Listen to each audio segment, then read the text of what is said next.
Hello everyone, welcome to KM Scholar. How are you all? I hope you are doing good. My name is Vanita और हम cover कर रहे हैं class 11 chemistry का chapter 3 classification of elements and periodicity and property. मैं बहुत ही basic से पढ़ा रही हूँ क्योंकि आपको एग्जाम में कोई प्रॉब्लम ना हो और आपके जितने भी कॉन्सेप्ट हो, जितने भी डाउट हो, वो हो बिल्कुल क्लियर। सो आज की क्लास में हम क्या पढ़ने वाले हैं? आज की क्लास में हम पढ़ने वाले हैं periodic trends in properties of element. तो ये पीरियोडिक ट्रेंड्स क्या होते हैं? सबसे पहले ये समझ लो कि ट्रेंड क्या होता है। ट्रेंड मतलब कोई चेंज या कोई बदलाव, उसे ट्रेंड कहा जाता है।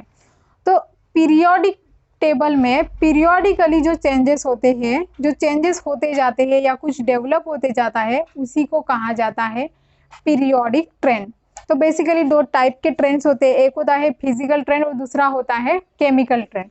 तो जैसे ही हम पीरियोडिक टेबल में देखते हैं तो क्या होता है, जैसे हम पीरियोडिक टेबल में लेफ्ट से राइट जाते हैं तो इनकी जो एलिमेंट की फिजिकल और केमिकल प्रॉपर्टी होती है, इनके ट्रेंड में ना एक ऑब्जर्वेबल पैटर्न दिखने को मिलता है। और जैसे हम ग्रुप में ऊपर से नीचे आते हैं, वही सेम इसमें भी जो एलिमेंट की केमिकल और फिजिकल प्रॉपर्टी होती है, इनके ट्रेंड में एक ऑब्जर्वेबल पैटर्न देखने को मिलता है। फॉर एग्जाम्पल देखो, अगर हम पीरियड की बात करें तो पीरियड में देखो, ये मेटल वाले जो है, यानी कि ये जो जितने भी मेटल्स है, अल्कली मेटल या अल्कलाइन अर्थ मेटल, इसमें अगर हम देखेंगे तो क्या होता है, जो केमिकल रिएक्टिविटी होती है इनकी वो काफी हाई होती है। जैसे हम मिडल वाले पीरियड में जाते हैं तो इन मेटल की केमिकल रिएक्टिविटी लो होती है, और जैसे हम नॉन मेटल्स की तरफ बढ़ते हैं तो केमिकल रिएक्टिविटी इंक्रीज होने लगती है। और जैसे हम ग्रुप की बात करते हैं तो ग्रुप में मेटल्स वाले यानी कि ऊपर से नीचे आते हो तो केमिकल रिएक्टिविटी जो है वो इंक्रीज होती जाती है। और जैसे हम नॉन मेटल्स के ग्रुप में जाते हैं तो जैसे ऊपर से नीचे आते हैं तो केमिकल रिएक्टिविटी जो है वो डिक्रीज होती जाती है। तो ये जो एलिमेंट की फिजिकल और केमिकल प्रॉपर्टी है, ये ऐसा ट्रेंड क्यों फॉलो कर रही है, यही हम देखेंगे कि एलिमेंट की जो फिजिकल और केमिकल ट्रेंड जो है वो किस तरह से ट्रेंड फॉलो करती है in terms of number of electrons और एनर्जी लेवल। यानी कि नंबर ऑफ इलेक्ट्रॉन्स और एनर्जी लेवल के बेसिस पर हम ये समझने की कोशिश करेंगे कि एलिमेंट की फिजिकल और केमिकल प्रॉपर्टी जो है वो किस तरह का ट्रेंड फॉलो कर रही है। तो बेसिकली टू टाइप्स के ट्रेंड होते हैं, एक होता है फिजिकल ट्रेंड और सेकंड होता है केमिकल ट्रेंड। तो आज की क्लास में हम डिस्कस करेंगे फिजिकल ट्रेंड के बारे में। तो किसी भी एलिमेंट की ना बहुत सी फिजिकल प्रॉपर्टी होती है, like melting point, boiling point, heat of fusion, vaporization and atomization. तो इस तरह की डिफरेंट डिफरेंट प्रॉपर्टी होती है जो different different variation periodically show करती है। तो आज हम डिस्कस करेंगे trend in physical property with respect to atomic radius, ionic radius, ionization enthalpy, electron gain enthalpy and electronegativity. तो सबसे पहले आज की क्लास में हम जो डिस्कस करने वाले हैं वो है एटॉमिक रेडियस और आयोनिक रेडियस। तो सबसे पहले बात करते हैं एटॉमिक रेडियस की। अगर मैं आपसे कहूँ कि आपको किसी सर्कल का रेडियस मेजर करना है या किसी बॉल का रेडियस मेजर करना है तो आप बड़े आसानी से मेजर करोगे। लेकिन मैं कहूँ कि आपको एटम का रेडियस मेजर करना है तो ये कोई बच्चों का खेल नहीं है। क्यों? क्योंकि सबसे पहले तो एटम का जो साइज होता है वो बहुत स्मॉल होता है, और दूसरी बात एटम के सराउंडिंग में होते हैं क्लाउड, और इलेक्ट्रॉन की कोई शार्प बाउंड्री नहीं होती है। इसीलिए एटम को यानी कि एटॉमिक रेडियस जो मेजर करना है वो मुश्किल वाला काम है। हालांकि कुछ स्पेक्ट्रोस्कोपिक मेथड है जिसकी हेल्प से हम एटॉमिक रेडियस को मेजर कर सकते हैं। अब देखते हैं कि हमारे पीरियोडिक टेबल में एटॉमिक रेडियस किस तरह से काम करता है। तो जैसे हम पीरियड में लेफ्ट से राइट जाते हैं ना, तो वैसे ही एटॉमिक रेडियस डिक्रीज होता है, और जैसे हम ग्रुप में ऊपर से नीचे आते हैं तो एटॉमिक रेडियस इंक्रीज होता है। तो सबसे पहले देखते हैं कि पीरियड में जब से लेफ्ट से राइट जाते हैं तो एटॉमिक रेडियस किस तरह से डिक्रीज होता है। तो देखो, फॉर एग्जाम्पल ले लो लिथियम का। लिथियम का जो फर्स्ट वाला शेल है इसमें 2 इलेक्ट्रॉन है, और सेकंड वाला शेल है इसमें 1 इलेक्ट्रॉन है। जैसे हम आगे बढ़ेंगे बेरिलियम में, बेरिलियम के फर्स्ट शेल में है 2 इलेक्ट्रॉन, सेकंड शेल में है 2 इलेक्ट्रॉन। जैसे हम आगे बढ़ेंगे बोरॉन, बोरॉन के फर्स्ट शेल में 2 इलेक्ट्रॉन, सेकंड शेल में है 3 इलेक्ट्रॉन। और हम आगे बढ़ेंगे कार्बन की तरफ, तो फर्स्ट शेल में 2 इलेक्ट्रॉन और थर्ड वाले शेल में है 4 इलेक्ट्रॉन। तो इससे आपको क्या समझ में आ रहा है? इससे आपको ये समझ में आ रहा है कि जैसे जैसे एटॉमिक नंबर चेंज हो रहा है, यानी कि एटॉमिक नंबर इंक्रीज हो रहा है, वैसे वैसे नंबर ऑफ इलेक्ट्रॉन्स भी बढ़ रहे हैं, लेकिन नंबर ऑफ इलेक्ट्रॉन्स एक ही शेल में ऐड हो रहे हैं।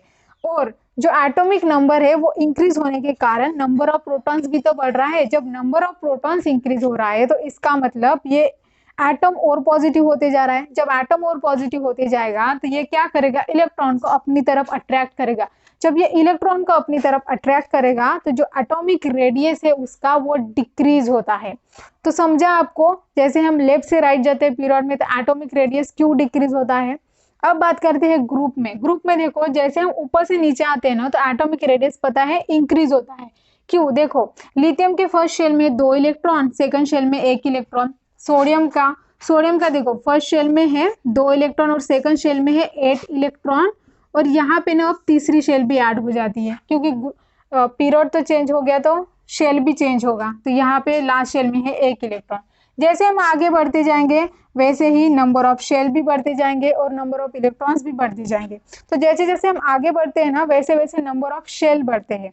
तो इसका मतलब जो न्यूक्लियस से इलेक्ट्रॉन है वो दूर होते जा रहे हैं, तो इसके कारण जो एटॉमिक रेडियस है वो इंक्रीज होते जाता है। यहाँ तक क्लियर है। अब बात करते हैं आयोनिक रेडियस की। तो ये आयोनिक रेडियस क्या होता है। आयोनिक रेडियस जानने से पहले आपको ये पता होना चाहिए कि आयंस क्या होते हैं। एंड आई होप आपको ये कॉन्सेप्ट पता होगा आयंस क्या होते हैं। ये कॉन्सेप्ट हम 9th क्लास में पढ़ चुके हैं। तो आयंस क्या होते हैं, किसी भी एटम के ऊपर कोई भी चार्ज हो, चाहे वो निगेटिव हो या पॉजिटिव हो, वो क्या कहलाता है, वो आयन कहलाता है।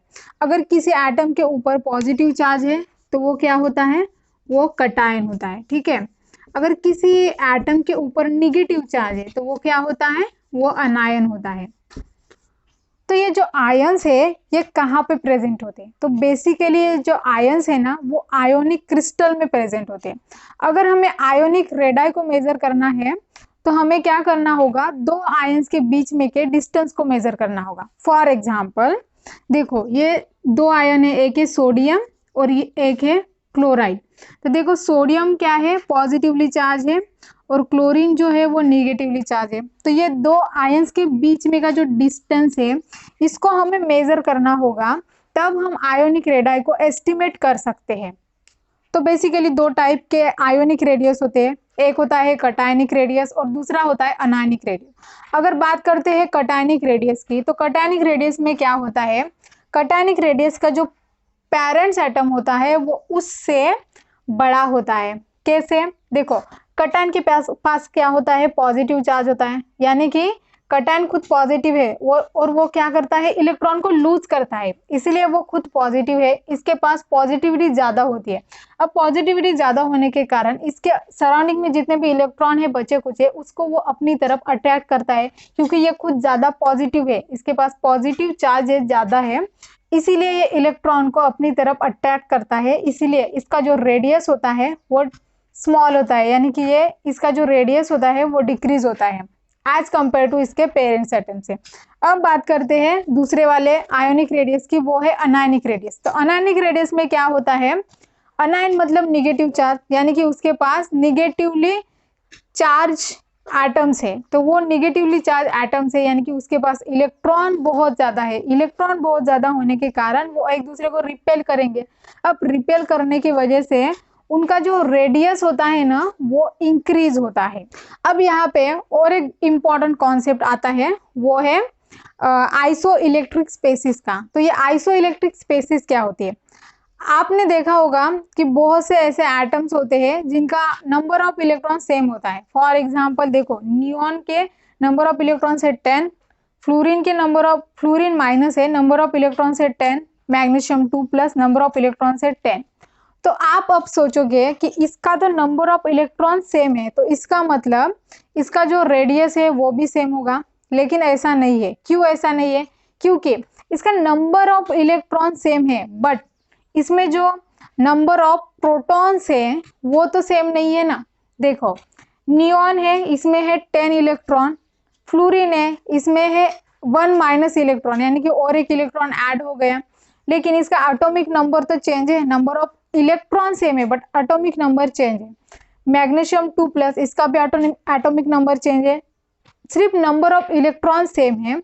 और यहाँ पे 2 प्लस, यानी कि इसने 2 इलेक्ट्रॉन को लूज किया, इसलिए 10 इलेक्ट्रॉन है यहाँ पे।